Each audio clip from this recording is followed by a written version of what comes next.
All right, folks, buckle up. We're diving headfirst into a political wrestling match that's got more twists and turns than a California highway project. Today, we're dissecting a clip that perfectly encapsulates the current state of the conservative media, or what's left of it, seriously. We're talking about the kind of takes that make you wonder if some folks have forgotten what conservative even means. Get ready to have some sacred cows tipped over. Because when the establishment starts sounding like a broken record, it's our job to hit pause and ask, wait, what did you just say?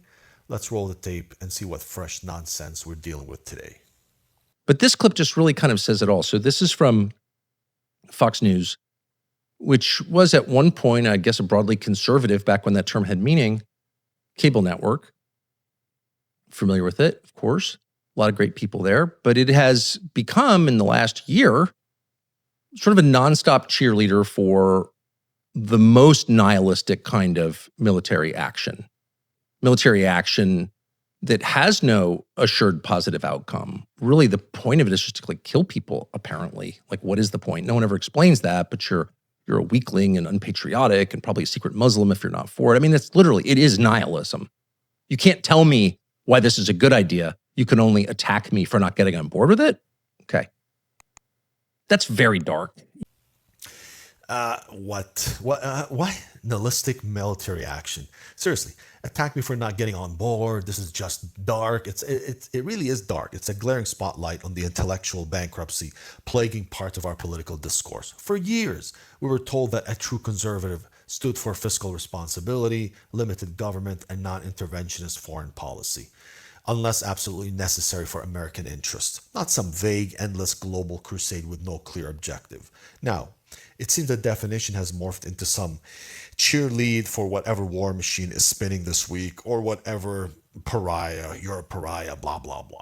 It's the ultimate bait and switch. They spent decades building trust, talk about freedom and individual liberty, only to turn around and demand ideological conformity on issues that have absolutely nothing to do with traditional conservative principles.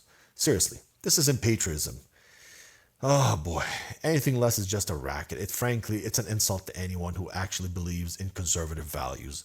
It's time to call out these self-appointed gatekeepers for what they are: opportunistic globalists masquerading as patriots. Let's continue.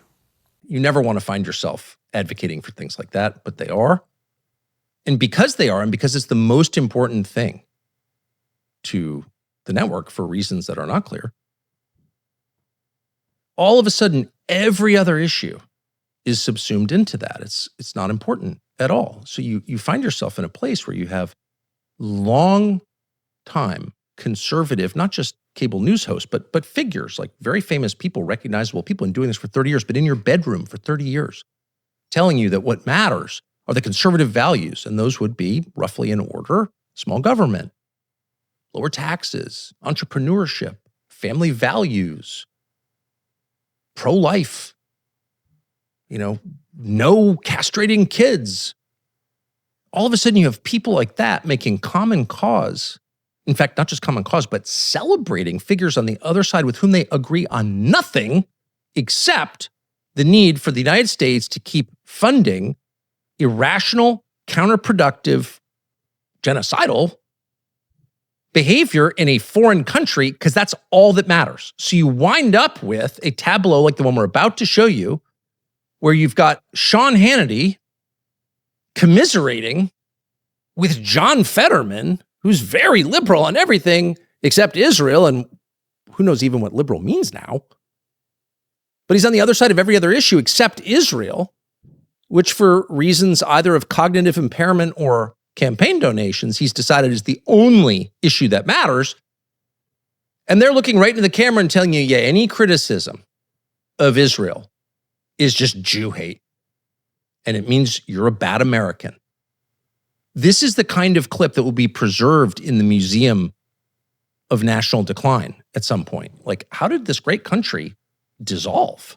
Well, because the people went insane. The people with the most power went insane. They started saying things that make no sense at all. And this will definitely be in that exhibit. So here's Sean Hannity and John Fetterman. All right, let me ask this. Why the deep hatred for Israel? Side note, seriously, why is Sean Hannity's face so round and his cheeks just get bigger and bigger like a squirrel, like a chipmunk? What the hell? Anyway, sorry, just had to say that. Let's continue. Israel. Why? Yeah, because I mean, if you have such contempt for Israel, I mean, of course, you're also anti-American and you're anti-Western civilization, and you're seem anti-capitalism and the American way of life. I mean, it's like so tempting to get literal. Okay, so a socialist country, which is Israel, not attacking him, just saying, founded by socialists on socialist principles. It's not a free market country. It's run by the government and the military. It's like the opposite of a free market country. It's a pretty successful country, for a bunch of reasons. But if you don't support Israel, you're against capitalism. And you're against America. Is there any other foreign nation to which this applies? For the love of, hold on a minute. So if I don't pledge allegiance to that country, I'm suddenly anti-capitalism or anti-America. Talk about a rhetorical leap that would make any Olympic gymnast blush. This isn't just a false equivalency. It's a bald-faced attempt to silence legitimate foreign policy debate by weaponizing patriotism. It is a political equivalent of saying, I don't know, if you don't like pineapples on pizza, you hate freedom. Shut the front door. Come on, man. Like, this is just a classic tactic. Conflate dissent with disloyalty. If you question the billions we sent overseas while our own infrastructure is crumbling, our borders remain wide open. You're not a critic, you're a traitor. Anything else is betrayal of that trust. Let's be serious. My stance on Moldova has no bearing on my love for the Constitution. Let's continue. Support Moldova. If you don't support Estonia, you don't support Guinea-Bissau, you don't like America. Where are you in Namibia?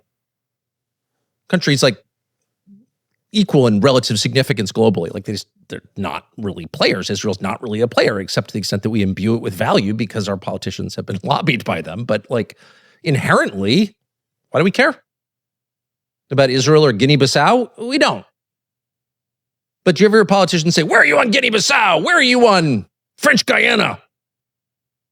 You got to get on board with French Guyana. Put a French Guyanese flag on your lapel, or you hate America. You're against capitalism. You'd be like, what? You got a head injury, pal? Like, what? Lay off the psilocybin. It's not helping. But says that with a straight face, and then has the gall to say, and this is not an attack on poor Fetterman, who is impaired, or on poor Hannity, who was also impaired. This is just a reminder of what reality is. You're an enemy of Western civilization. Okay, now you've roused me from my slumber.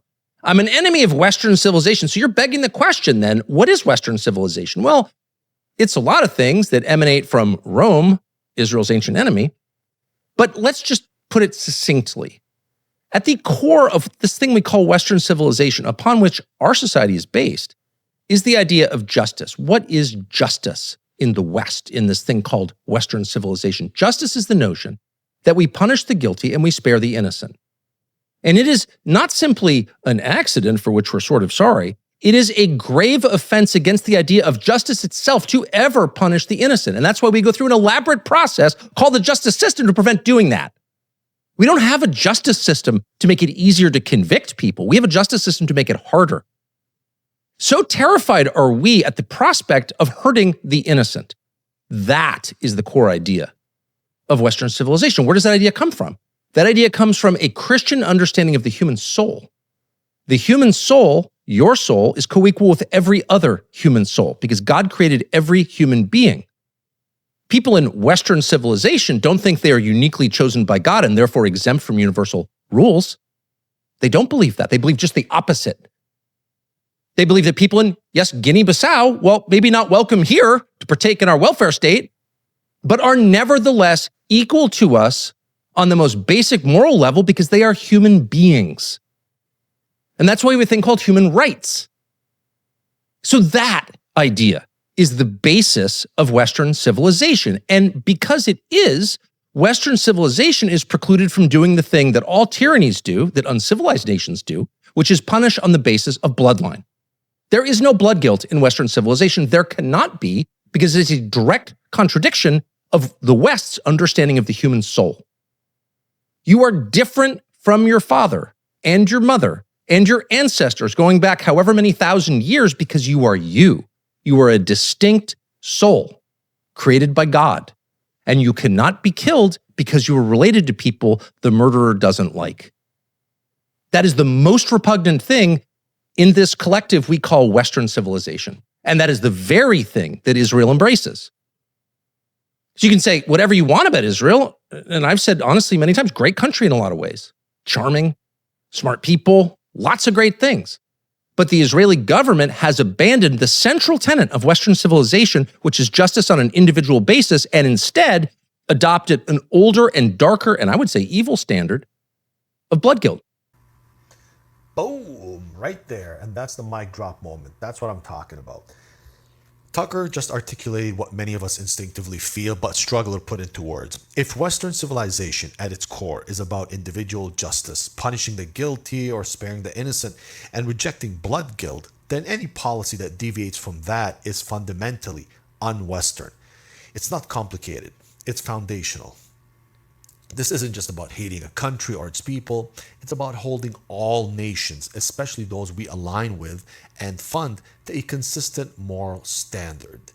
When we see collective punishment, when we see actions that don't distinguish between combatants and civilians, when we see the idea of inherited guilt being applied, it should harm and alarm all of us. Not because we're anti-anything, but precisely because we believe in the principles that define us as a free society. And there you have it, folks. A powerful reminder that true conservative principles aren't about blind allegiance to any foreign power or unquestioning support of endless wars. We're here to cut through the noise and remind everyone what really matters. Until next time, stay vigilant, stay informed, and keep fighting for what's right. See ya.